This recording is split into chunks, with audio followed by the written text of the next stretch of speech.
Sejak puluhan tahun negara ini dikenal sebagai negara adidaya.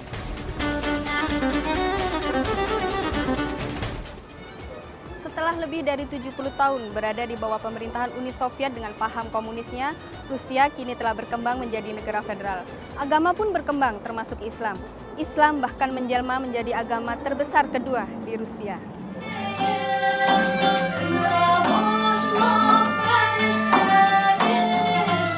Nasinya sedikit lebih keras dibandingkan nasi goreng, terus teksturnya juga lebih berminyak. Tapi kayaknya enak kok. Cocok ya? Kayak ini juga bakal jadi favorit saya di Moskow.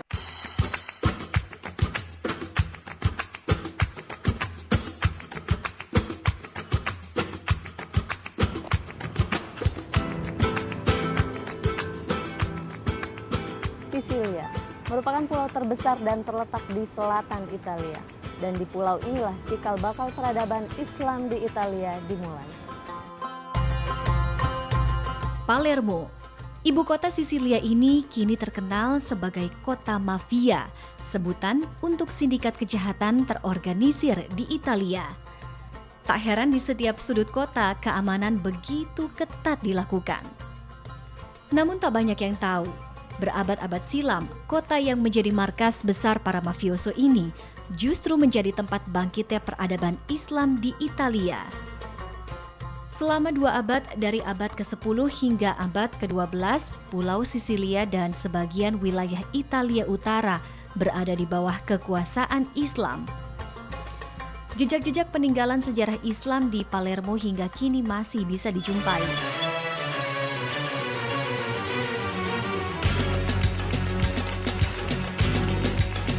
Vietnam, negara ini dikenal sebagai negara sosialis komunis. Mayoritas penduduknya tidak menganut agama tertentu, namun bukan berarti tak ada yang beragama di negeri ini. Sekitar 10% orang Vietnam memeluk agama Buddha, 5%-nya beragama Kristen, Katolik, dan Protestan, sementara umat Islam tidak sampai 1% dengan jumlah pemeluk sekitar 80.000 jiwa saja. Umat Muslim banyak tinggal di delta Sungai Mekong, Provinsi An Giang, kota Long Suy Yen, sekitar 244 km dari kota terbesar di Vietnam Selatan, Ho Chi Minh. Ya, Sungai Mekong sepanjang 4.700 km ini memang sangat penting untuk jalur perdagangan, terutama bagi mereka yang tinggal di sekitar di bantaran Sungai Mekong. Tapi di tepi Sungai Mekong ini juga menyimpan sejarah Muslim di pinggiran Vietnam Selatan, tepatnya di kota Ho Chi Minh City yang sekaligus menjadi benteng terakhir para kaum Muslim banyak bermukim di sini, di Chau Dok.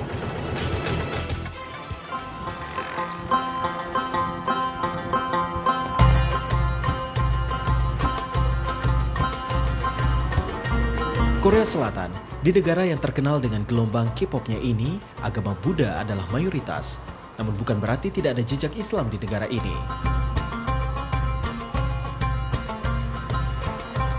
Di kota Seoul, ibu kota Korea Selatan, jejak Islam terlihat di kawasan Itaewon, distrik Yongsan-gu.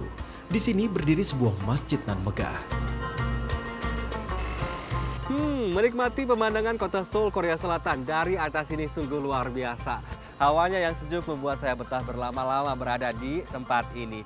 Dan perjalanan saya menapaki sejarah Islam di Korea Selatan berawal dari tempat ini pula, Seoul Central Mosque.